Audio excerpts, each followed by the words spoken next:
The primary function of a face primer is to help glide makeup on our face smoothly and blend it well on our facial skin.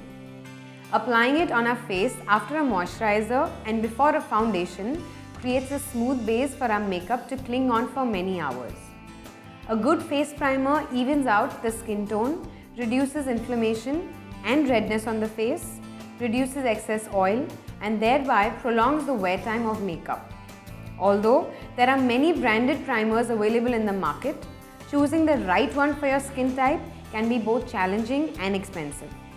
Also, since commercially available products use chemicals, prolonged use may harm the facial skin. Natural face primers are always easy to make at home and cheaper than the commercial ones. A natural face primer can not only hydrate and nourish our facial skin, but also helps to fill in wrinkles and fine lines. More importantly, it makes the pores on your skin appear smaller. Let us now show you how to make some natural face primers at home by yourself. Take 3 tablespoons of water. Add 1 tablespoon of fresh aloe vera gel.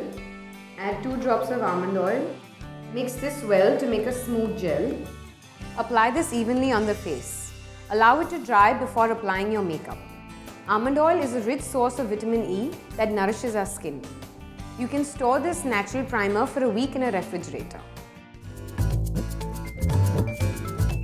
The face primer we will now show you works best for a normal skin type. Take 1/4 teaspoon of organic kaolin clay. Add 1/4 teaspoon of arrowroot powder. Add 2 teaspoons of fresh aloe vera gel. Mix this well. Apply a thin layer with a foundation brush for an even application. Allow it to dry for about 5 to 10 minutes before you start your makeup. It is important to perform a patch test to check for any possible facial skin reactions when using these primers for the very first time. Take care. Hi, hope you liked the video. Write in your comments below and let us know what you think. Do subscribe to Homeveda to stay updated with our new videos and to join our nature-loving user community. I will see you again soon. Till then, take care.